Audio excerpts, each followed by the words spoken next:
Gerald had come a long way since his early days in the high-pressure environment of Sunnyside Motors, a New York dealership where he had worked as a novice salesman.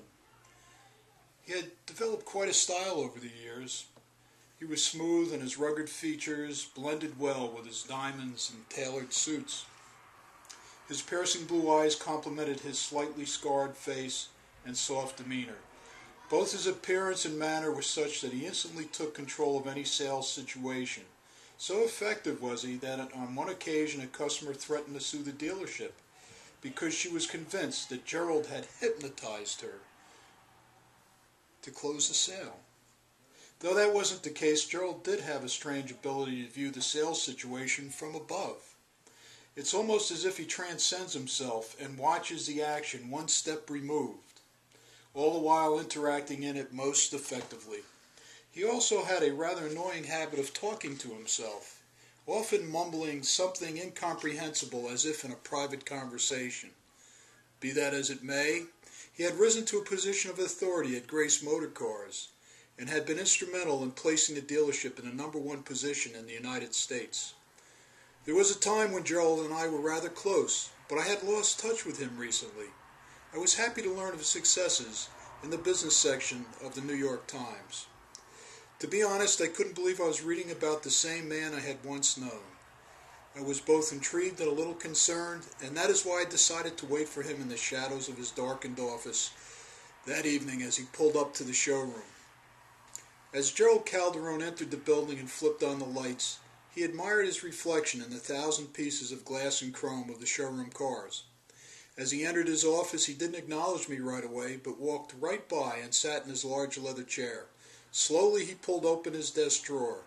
In the drawer were a wooden crucifix, a pint of Johnny Walker, and a crumpled photograph. He proceeded to light a cigarette and stared at the 20-year-old photo. It was of a lonely young couple desperately clinging to each other in the middle of a rather wet and cold rock concert. As he took a sip from a half-gone bottle of whiskey, he began to focus on me in the corner.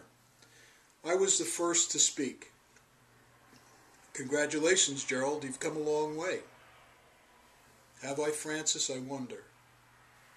"Well, a great job in an exclusive area, a new house in the suburbs." "I'd say so," I replied. "Yes, Francis, but you know that I can't feel it. It's not real. I thought it would mean more." "Oh, I see. We're back to that again," I said. "It's the photograph, isn't it?" "Yes, she's the one that really got the raw deal. She put up with the late nights, the drinking, raising the kids by herself, and all the other crap," he said softly. "Angela's quite a girl, Gerald," I countered. "Yeah, I know. I wanted all this for her as much as for myself, but all she ever wanted was to have me home, for me to give it all up, to spend some quality time together." "Can you blame her?" I offered. "Not really. The automobile business sucks anyway. Factory rebates are killing the industry, perceived values missing. Now you got the damn Japanese crowding the luxury market. Overheads are tremendous in 1987. Porsche and Mercedes both are offering rebates. Can you believe that? Jaguar had been sold to Ford, and projections are that 10% of the dealers will be out of business in the next few years. Who knows where we'll all be?" Gerald rambled on. "Whoa, hang on. So the going's getting a little rough. Big deal. Haven't you gotten what you wanted?" "I don't know anymore, Francis. When I look at this picture, as if we had something special, even though we had only each other. Not that what you and I did wasn't important. It was part of it, of course." "I know what you mean. I wish we could have spent more time together, but I hadn't recuperated fully by then. You remember." I watched Gerald's eyes glaze over as the whiskey began to take its effect, and his mind slowly slid back to an earlier time. A time even before Angela and myself. A time when he once knew peace. It was late in the day one particular warm afternoon in 1958, when young Gerald Calderon ran through the fields towards his favorite cliff behind the farmhouse. Memories of running through those very fields filled his head as his heart pounded and his lungs filled with sweet manure-laden air. For those fields and the rambling farmhouse, the animals, the mountains and the woods, the ponds and the streams had been his total reality up to that point. It's hard to believe that this beautiful setting could exist barely 30 miles north of New York City. He lived on one of the last remaining farms in East Irvington. That place, which bordered Sleepy Hollow, was all he knew.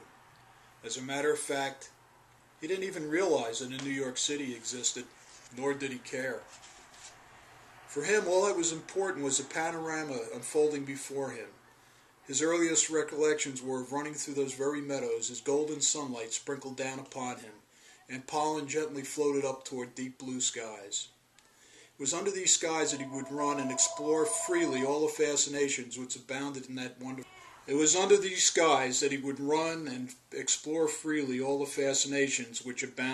wonderful place.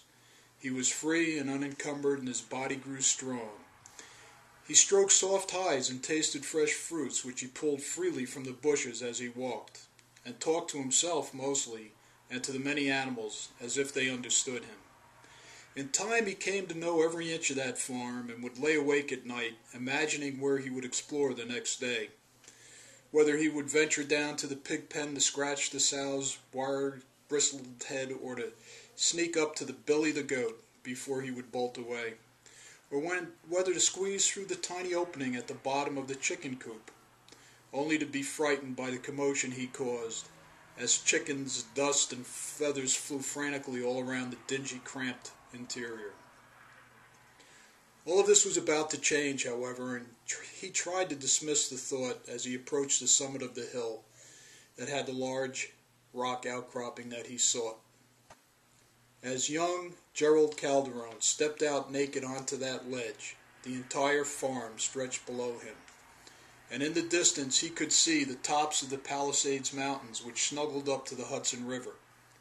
The sun hung like hot lava in the sky, and a warm, sweet wind blew gently through his hair.